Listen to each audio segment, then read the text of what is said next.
வருகின்ற ஜனவரி 23 மற்றும் 24 ஸ்ரீ ஷீரடி விஜய சாய்நாதா குருமூர்த்தி ஆலய வருஷாபிஷேகம் நடைபெறவுள்ளது. பக்த கோடிகள் அனைவரும் நிகழ்ச்சியில் கலந்து கொள்ளலாம். வேதா கார்டன், ஈஸ்வரன் கோவில் பின்புறம், மாமண்டூர் கிராமம், தென்பதி மதுராந்தகம், செங்கல்பட்டு. அனைவரும் வருக, சாய்பாபாவின் அருள் பெறுக. தமிழர்களின் நம்பர் 1 சாய்ஸ் தமிழ் மேட்ரிமோனி. ஒவ்வொரு இடங்களுமே ஒவ்வொரு விதமான தகவல்களை நமக்கு சொல்லும். இந்த வாஸ்து அப்படிங்கிறது பார்க்கக்கூடியவர்களை பொறுத்து தான் நம்ம 100% பலன் எடுக்க முடியும். இதில் பிரம்மாண்டம், இது சொல்லு பேச்சு பழிக்குது அப்படிங்கிறதெல்லாம் சும்மா பொய் போகிற போக்கில் அடிச்சுட்டு போகிறது. ஒருத்தரை பார்த்த உடனே இவங்க கூட இத்தனை குழந்தைகள் இருப்பாங்க அப்படின்னு தீர்மானிக்கலாம். ஹேர் ரொம்ப நீளமாக வச்சுருக்காங்கன்னு ஒரு பெண் இருந்தாங்கன்னா பொருளாதார ரீதியாக பாதிக்கப்பட்டிருப்பாங்க. ஆதன ஆன்மீகம் நேயர்களுக்கு ஷாம்லாவின் அன்பு கலந்த வணக்கங்கள். நம்ம ஆதன ஆன்மீகத்தில் ஆன்மீகம் சம்பந்தப்பட்ட பல கேள்விகளுக்குமே தினந்தோறும் ஒவ்வொரு வகைகளில் பதில்களை பார்த்துக்கிட்டு இருக்கோம். அந்த வகையில் இன்னைக்கு நம்மோடு வாஸ்து தங்கதுரை அவர்கள் இணைஞ்சிருக்கிறாரு. தொடர்ந்து நமக்காக நிறைய பதிவுகளையும் கொடுத்துக்கிட்டு இருக்காரு. இன்னைக்கு அவர்கிட்ட வாஸ்துவை பற்றியும் நிறைய சந்தேகங்களை பற்றியும் கேட்டு தெரிஞ்சுக்க போகிறோம். வணக்கம் சார். குரு வாழ்க, குருவே துணை. எப்படி இருக்கீங்க சார்? சிறப்பாக இருக்கீங்க. நம்மளோட ஆதன நேயர்களுக்காக தொடர்ந்து பல தகவல்களையுமே கொடுத்துக்கிட்டு இருக்கீங்க. அந்த வகையில எல்லாருக்குமே வீடு அப்படிங்கிற ஒரு ஆசை எப்பயுமே இருந்துகிட்டே இருக்கும். வீடு வாங்கணும் அப்படிங்கும் போது ஃபர்ஸ்ட் எல்லாம் அந்தந்த இடத்துக்கு போய் பார்ப்பாங்க. இப்போ எல்லாமே ஸ்மார்ட் போன் உலகம் ஆயிடுச்சு. ஸோ ஸ்மார்ட் போன்ல தான் போட்டோஸ் வரும். அதை பார்க்கறது எல்லாமே சைட் விசிட் குறைஞ்சிருச்சு. ஸோ இப்போ ஃபோனில் தான் அதிகமாக பார்க்க ஆரம்பிக்கிறாங்க. அந்த மாதிரி ஒருத்தவங்க வீடு வாங்கணும் அப்படிங்கிற பட்சத்தில் ஃபோனில் இருக்கக்கூடிய இந்த ஃபோட்டோஸ் அதெல்லாம் பார்த்து மட்டுமே வாங்கலாமா சார்? இல்லை, இது இன்னைக்கு காலகட்டத்தில் எல்லாருக்குமே இந்த எண்ணம் இருக்குது. ஒரு வாஸ்து நிபுணர் கூப்பிட்டா ஒரு 10,000 20,000 கொடுக்கணும், நம்ம வாட்ஸ்அப் அனுப்பிச்சி விட்டா நீங்கள் பார்த்து சொல்லுங்கள், வாட்ஸ்அப்பில் ஒரு பிளாட்டோட ஃபோட்டோஸு இல்லை வரைபடங்கள் இருக்குது அனுப்பிச்சி விட்றோம் அப்படின்னு சொல்லி நிறைய பேர் கேட்குறாங்க. இதெல்லாம் முற்றிலும் தவறு. ஒவ்வொரு இடங்களுமே ஒவ்வொரு விதமான தகவல்களை நமக்கு சொல்லும். அப்போது நீங்கள் எந்த இடம் என்ன எப்படி இருக்குது அப்படிங்கிற அந்த நேரடியாக அந்த இடத்துக்கு போகிறப்ப தான் நம்ம அந்த பிரபஞ்சத்தோட அந்த இடத்தோட கனெக்ட் ஆகும். ஒரு இடம் நீங்கள் ஃபோட்டோவில் பார்த்தீங்கன்னா அது தெருக்குத்து இருக்கா, தெருப்பார்வை இருக்கா, இல்லை அந்த இடத்த சுற்றிலும் எங்கேயாச்சும் குளங்கள், ஏரிகள், ஆறுகள், இல்லை கிணறு இருக்கா, இல்லை பள்ளம், தெற்கு பள்ளமா மேற்கு பள்ளமா, இல்லை தெற்கு உயரம் மேற்கு உயரம், இல்லை வடக்கு கிழக்கு உயரமாக இருக்கா, இல்லை ஏதாவது ரோடு பார்வைகள் இருக்கா, இப்படி எதுவுமே நீங்கள் ஃபோட்டோவில் பார்த்து தெரிஞ்சிக்க முடியாது. அப்போது ஒரு இடம் ஆண்மனையா பெண்மனையா இல்லை அழிமனையா திசை திரும்பிய மனையா, இது எல்லாமே நீங்கள் நேரடியாக போய் பார்த்தா தான் அந்த இடத்த பற்றி நம்ம தெரிஞ்சுக்க முடியும். நீங்கள் வெறும் ஃபோட்டோவை வச்சு வாட்ஸ்அப்பில் அனுப்பிச்சுன்னு வச்சு எதுவுமே தெரியாது. இன்றைக்கி நிறைய இடங்கள் பார்த்தீங்கன்னா நாங்கள் பார்க்குற வாஸ்து போகிற இடங்கள் எல்லாமே நிறைய வாஸ்து நிபுணர்கள், இந்த ஜோதிடர்கள்லாம் வாஸ்துவாகி புதுசாக நிறைய பார்க்குற இடங்கள் தான் கூப்பிட்றாங்க. ஏன்னா நிறைய பேர் பாதிக்கப்பட்டு தான் அடுத்து நம்மக்கிட்ட வர்றாங்க. இப்போ இவங்க எல்லாருமே என்ன பண்ணுறாங்கன்னா, இது வாஸ்து பார்த்தவரை குறை சொல்கிறதா இல்லை பார்க்க கூப்பிட்டவங்கள குறை சொல்கிறதான்னு சொல்லி 2 விஷயமா எடுத்துக்கலாம். இதில் வாஸ்து பார்க்குறது கூப்பிட்றாங்க இல்லையா, அவர்கள் தான் நம்ம எடுத்துக்கணும்.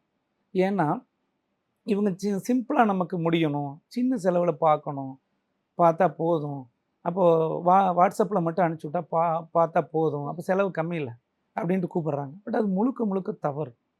நீங்கள் வாஸ்து அப்படிங்கிறது வாழ்வியலில் ஒருக்கா பார்க்க போகிறோம். ஒன்று வீடு கட்டினா பார்ப்போம், இல்லை புதுசாக இடம் வாங்கினா பார்ப்போம், அப்படி இல்லைன்னா வீட்டை ஆல்ட்ரேஷன் பண்ணால் பார்ப்போம். திரும்ப ஏதாவது ஒரு டைம் நம்ம வாஸ்துக்காரரை கூப்பிட்டு பார்க்க போகிறோமா? எப்போவுமே பார்க்க போகிறதே கிடையாது. அப்போ அதுக்காக ஒரு சிறு தொகையை செலவிடுறதுல என்ன தப்பு இருக்குது?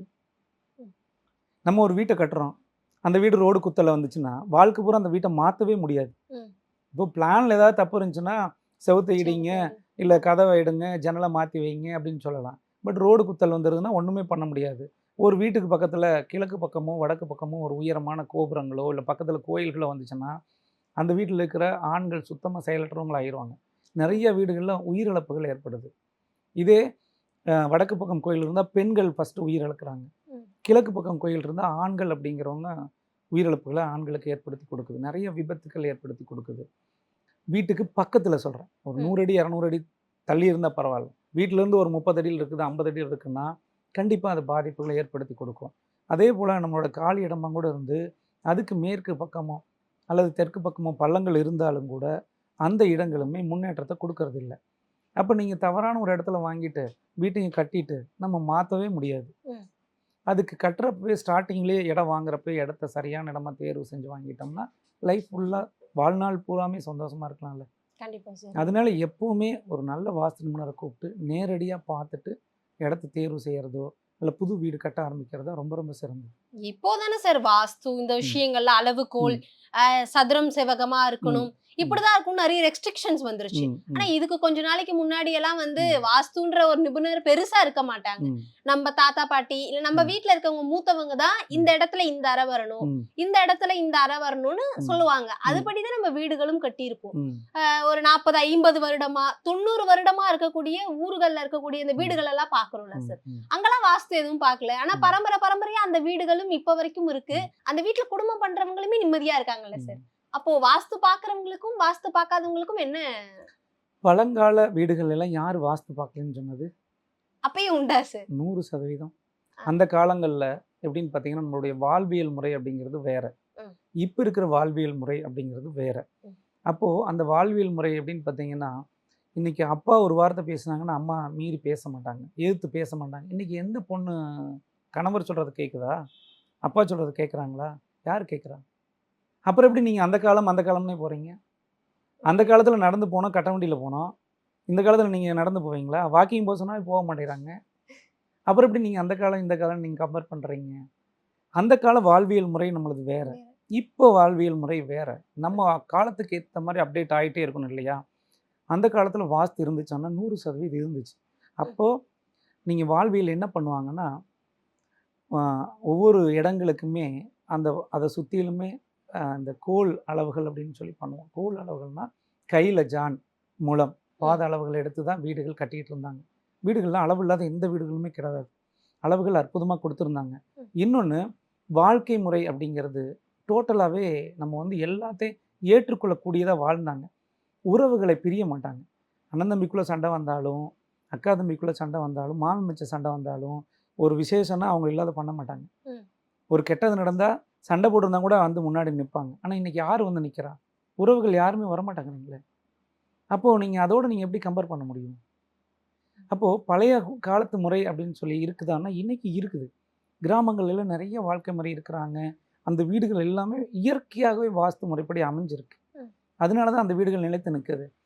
இப்போது நீங்கள் பழைய காலத்துல எல்லாம் கட்டடங்கள் கட்டினாங்க, அரண்மனைகள் பெரிய பெரிய அரண்மனைகள் கட்டினாங்க, பெரிய பெரிய கோயில்கள் கட்டினாங்க, பெரிய பெரிய மடாலயங்கள் கட்டினாங்க. எத்தனை அரண்மனைகள்லாம் இன்றைக்கி நிலச்சி நிற்கிது? இதை தான் நான் கடந்த பதிவுலேயே நான் சொல்லியிருந்தேன். எதுவுமே நிலச்சி நிற்கலையே. அப்போ இதுக்கெல்லாம் காரணம் என்ன? அதை சின்ன சின்ன வீடுகளாக இருந்துச்சு, இன்றைக்கி இருக்குது. அந்த பழைய காலங்களில் இருந்த இந்த மனையடி சாஸ்திரம்னு கட்டினாங்க இல்லையா, அந்த வீடுகளுக்கு சந்ததிகள்லாம் இன்றைக்கி எப்படி இருக்காங்க? சிதம்பரத்தில் போய் பாருங்கள், அவங்களுடைய பொருளாதாரம் எப்படி இருக்குன்னு. இன்றைக்கி சாப்பாட்டுக்கே கஷ்டப்பட்டுட்டு இருக்காங்க. அரசன் வழின்னு சொல்கிறோம். அரசன் வந்து வாஸ்துப்படி தானே கட்டினாருன்னு சொல்கிறாங்க. சாதாரண மனிதர்கள் கட்டலை, பெரிய பெரிய அரசர்கள்லாம் கட்டிட்டு தானே இருந்தாங்க. ஏன் மகாபாரதத்துலேயும் கூட வந்து அரண்மனைகள் அமைக்கும்போது மயனை வச்சு தான் அமைச்சாங்கன்னு சொல்லி நம்ம வரலாறு படிக்கிறோமே. அந்த மயன் கூட பார்த்திங்கன்னா இந்த அரண்மனை கட்டப்படும் பொழுது இவங்க இந்த சூதாட்டம் ஒன்று விளையாடுறாங்க இல்லையா, அப்போது அதில் வந்து தோற்று போயிடுறாங்க பஞ்சபாண்டவர்கள். அப்போ பஞ்சபாண்டவர்களுக்கு கட்டும்போதும் கூட எதிரி என்ன சொல்கிறாங்கன்னா, இந்த அரண்மனை தீக்கரை ஆகணும் அப்படின்னு சொல்லி, தீக்கரை ஆகிற மாதிரி நீங்கள் கட்டுங்கன்னு சொல்லி அந்த கட்டட மயன் வாஸ்து கட்டட கலைஞர்கிட்ட சொல்கிறாங்க. அவர் என்ன பண்ணுறாரு, நான் உண்மைக்கு புறம்பாக நான் செய்ய மாட்டேன் அப்படின்னு சொல்லிட்டு அவர் தவறாக அந்த கட்டடத்தை கட்டி கொடுக்குறாரு. கட்டி கொடுத்துட்டு அவரே வந்து பஞ்சபாண்டவர்கிட்ட சொல்லிடுறார், இந்த வீடு தீக்கரை ஆகிரும், நீங்கள் தப்பிச்சு போயிடுங்கன்னா அதுக்கு ஒரு வழியும் பாதாளத்தில் ஒரு வழியும் வச்சு கொடுத்துட்டு வந்துடுறாரு. அப்போ வாஸ்து இருந்துச்சுன்னா இருந்துச்சு. வாஸ்துங்கிறது பஞ்சபூதங்கள் அடிப்படையாக கொண்டது தான்.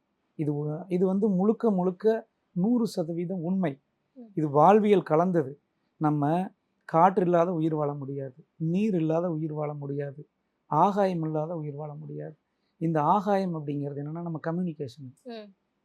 ஆகாயமே இல்லை, எதுவுமே இல்லைன்னா நம்மளே இல்லை.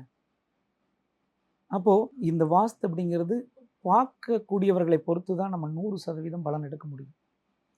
இதில் வந்து பிரம்மாண்டம், இது வந்து சொல்லு பேச்சு பழிக்குது அப்படிங்கிறதெல்லாம் சும்மா போய் போகிற போக்கில் அடிச்சுட்டு போகிறது, அதெல்லாம் கிடையாதுங்க. நீங்கள் இதில் இருக்கிற நுணுக்கங்கள் தெரிஞ்சுக்கிட்டால் போதும், நீங்கள் பெரிய ஞானி தான். சாதாரணமாக இருந்தவ கூட கிராமத்துலலாம் போனீங்கன்னா அன்றைக்கி பெரியவர்கள்லாம் எல்லாருமே வாஸ்து வந்து இயற்கையாகவே அவங்களுக்கு அந்த மனநிலை இருந்துச்சு. வீடுகள்லாம் கட்டும் பொழுது இப்படி தான் கட்டணும், இப்படி தான் இருக்கணும் அப்படின்னு சொல்லி அவங்களே தீர்மானிச்சிருவாங்க. ஒரு ஆளை பார்த்தாலே இன்றைக்கும் இருக்கிறாங்க 80-90 வயசான பெரியவங்களாம் போனீங்கன்னா நீங்கள் 100 கேமரா சேட்டலைட் கேமரா வச்சா கூட கண்டுபிடிக்க முடியாது. அந்த பெரியவங்ககிட்ட தெரியும், அவங்க கண்டுபிடிச்சிருவாங்க. ஒருத்தர் நடந்து பக்கத்து வீட்டுக்கு போனால் எதுக்கு போகிறான்னு இவங்க சொல்லுவாங்க. ஒரு ஆளை பார்த்தானே இவன் நல்லவனா கெட்டவனான்னு சொல்லுவாங்க. இவன் ஆளே சரியில்லைடா, முகமே சரியில்லை, திருட்டு போய் எல்லாரும் போனாலும் தெரியும், அவங்களே கண்டுபிடிச்சிருவாங்க. இப்போ அந்தளவுக்கு அவங்களுக்கு ஞானம் அறிவு இருந்துச்சு. இன்றைக்கி யாருக்கு இருக்குது? அப்போது பழங்கால வாழ்வியல் முறை வேறு, இன்றைக்கி வாழ்வியல் முறை வேறு. பட் இன்றைய காலகட்டத்துக்கு தகுந்த மாதிரி தான் இந்த வாஸ்தை வந்து அப்டேட் பண்ணி கொண்டு வரணும் அப்படிங்கிறத கொண்டு வந்திருக்கிறோம். பட் எங்களை பொறுத்தளவுக்கு நாங்கள் சொல்கிற விஷயங்கள் நடக்கும் அப்படின்னா 100% நடக்கும். இதில் 1% கூட ஃபெயிலியரோ ஃபேக்கோ கிடையாது. எங்களால் 100% நிரூபிக்க முடியும் அப்படிங்கிறத மீண்டும் மீண்டும் நான் பதிவிட்டுட்டே இருக்கேன். எங்களுடைய மாணவர்களுக்கு நான் கற்றுக் கொடுத்துட்ருக்கிறேன். நானும் தொடர்ந்து வாஸ்து வகுப்பு எடுத்துகிட்டு இருக்கிறோம். கிட்டத்தட்ட 1200க்கு மேலே எங்கள் வகுப்புலேருந்து மாணவர்கள் வெளியில் போயிருக்கிறாங்க. அவர்கள் கூட இன்றைக்கி வாஸ்து நிபுணர்கள் வர்றாங்க. 2 நாள் வகுப்பு வந்தவங்களும் வாஸ்து நிபுணர் வர்றாங்க. எங்களோட 1 வருஷம் 2 வருஷம் இருந்தவங்களும் வாஸ்து நிபுணர்கள் வர்றாங்க. பட் என்னென்னா அவர்களை தேர்ந்தெடுக்கக்கூடிய எப்படி தேர்ந்தெடுக்கணும்னு நமக்கு தெரியணும். அப்போ அது மாதிரி நல்ல ஆட்களை தேர்ந்தெடுத்தாங்கன்னா 100% பலனை வந்து நமக்கு அடைய முடியும். எப்பயுமே சொல்லுவாங்க இந்த வாஸ்துக்கும் நம்மளோட வீட்டுல இருக்கவங்களுக்கும் அவங்களோட குணாதிசயங்களுக்கும் எப்பயும் ஒரு ஒற்றுமை இருக்கும் அப்படின்னு.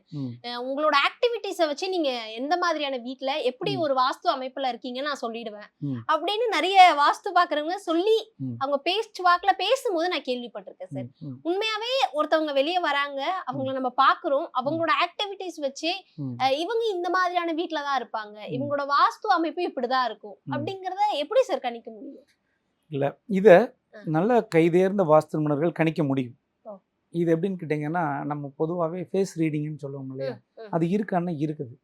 ஒருத்தரை பார்த்த உடனே இவங்க கூட இத்தனை குழந்தைகள் இருப்பாங்க அப்படின்னு தீர்மானிக்கலாம். இப்போது சிம்பிளாக சொல்லணும்னா, இந்த சுரட்ட முடி இருக்கிற பெண்கள்லாம் இருந்தாங்கன்னா கூட ஒரு தங்கச்சி இருப்பாங்க. இப்போது ஹேர் வந்து ரொம்ப நீளமாக வச்சுட்டு இருக்காங்கன்னு வச்சு ஒரு பெண் இருந்தாங்கன்னா பொருளாதார ரீதியாக பாதிக்கப்பட்டிருப்பாங்க. அவங்களுக்கு போன் வீக்காக இருக்கும். அதிகமான நீளமான முடி இருக்கிறவங்களெல்லாம் பார்த்தீங்கன்னா இயற்கையாகவே அவங்களுக்கு இந்த எலும்பில் வந்து மண் தன்மை அப்படிங்கிறது நம்ம வாஸ்துல சொல்லுவோம், அவங்களுக்கு வந்து குறைவாக இருக்கும். அவர்கள் வீட்டிலெல்லாம் பார்த்தீங்கன்னா எப்போவுமே ஏதாவது ஒரு கண்கள் தலைகள் பாதிக்கப்பட்டவங்க இல்லை எலும்பு முறிவில் பாதிக்கப்பட்டவங்க யாராவது ஒருத்தர் இருப்பாங்க.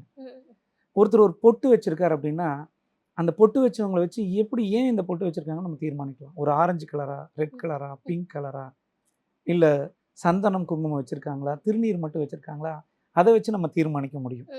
ஒருத்தர் அதிக அளவு குங்குமம் போட்டே வச்சுருக்காருன்னா ஈஸியாக ஏமாந்துருவார். அவர் ஒரு லவபிளான ஆள், ஒரு சென்டிமெண்ட்டான ஆள், அவர் வந்து சென்டிமெண்ட்டுக்கு அடிக்டான ஆள், ஆனால் ஈஸியாக ஏமாறக்கூடியவர். அதே சமயம் ஈஸியாக பெண்களை கவரக்கூடியவரும் அவராகவே இருப்பார் அப்படின்னு சொல்லி கூட சொல்லலாம். இதே வந்து ஒரு திருநீரும் குங்குமம் வச்சுட்டு வர்றாங்க அப்படின்னு பார்த்தீங்கன்னா இவர்கள்லாம் பார்த்தீங்கன்னா ஒரு சில பெரும்பாலான இடத்துல ஒரு ஆளுமையாக இருப்பாங்க. என்ன வந்தாலும் பார்க்கல அப்படிங்கிற ஆளுமையாக இருக்கக்கூடியவங்களாம் பார்த்தீங்கன்னா இந்த மாதிரி இருப்பாங்க. ஒரு சிலர் பார்த்தீங்கன்னா பொட்டு வந்து பெண்கள் மாதிரி வச்சுருப்பாங்க.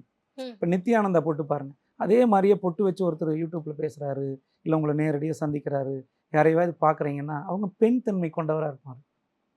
அவர் ஆண் தன்மை இருக்காது. அது பெண்களை கவரக்கூடியவராக இருப்பாங்க.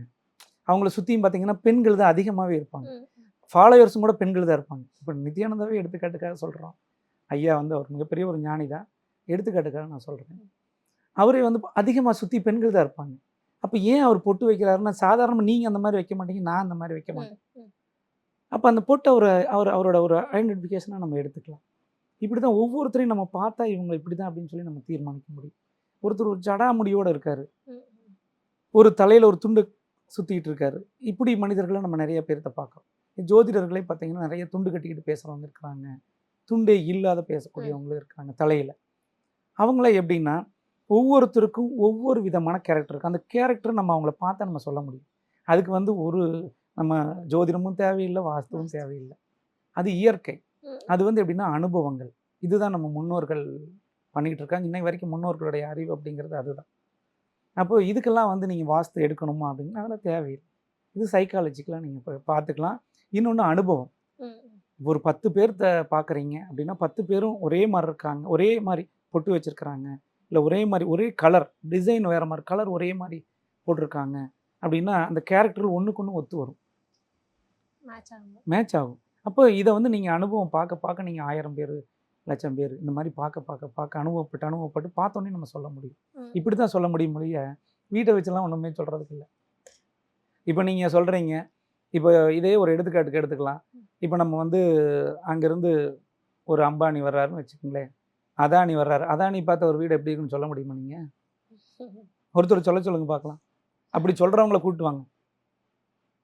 இல்லை அம்பானி வச்சு இப்படி தான் இருக்காரு, ஒரு உடம்பு இப்படி தான் இருக்குது, அந்த வீடு இப்படி தான் இருக்குன்னு சொல்ல முடியும். அப்படிலாம் தீர்மானிக்கிறதெல்லாம் முடியாதுங்க.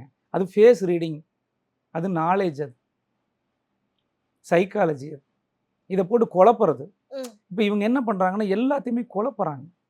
வாஸ்து பியூர்லி வாஸ்துங்கிறது வேற. நிறைய ஜோதிடத்தை வச்சு இன்னைக்கு குழப்புறாங்க. இல்லைன்னா இந்த மாதிரி வேற ஏதாவது நம்ம அந்த எக்ஸ்ட்ரா ஆக்டிவிட்டீஸ் இருக்கு இல்லையா, நிறைய விஷயங்கள் இருக்குது. ஞானம்னு ஒவ்வொருத்தருக்கும் ஒவ்வொரு விதமான ஞானம் இருக்கும். ஒவ்வொருத்தருக்கு இயற்கையாகவே ஒரு விஷயத்தை வந்து அவருக்கு இந்த பிரபஞ்சம் உணர்த்தும். அவங்களுக்குலாம் நிறைய பேர்த்துக்கு அந்த மாதிரி இருக்குது. அந்த மாதிரி நிறைய இவங்களுக்கு சின்ன சின்ன விஷயங்கள் தெரிகிற விஷயத்தை வச்சு குழப்புறது. அப்படிலாம் குழப்பமடைய வேண்டியதில்லை. இதெல்லாம் வந்து வாஸ்துங்கிறது ஒரு அற்புதமான கலை. இதை குழப்பி தான் இன்றைக்கி இதுக்கான ஆரிஜின் எங்கேருந்து வந்துச்சு, இதை அடுத்த கட்டத்துக்கு கொண்டு போக முடியுமா அப்படிங்கிற ஒரு கேள்விக்குறிக்கே கொண்டு வந்து நிப்பாட்டுறாங்க. அப்படிலாம் இல்லை. வாஸ்துங்கிறது பியூர்லி பஞ்சபூதங்களை அடிப்படையாக கொண்டது.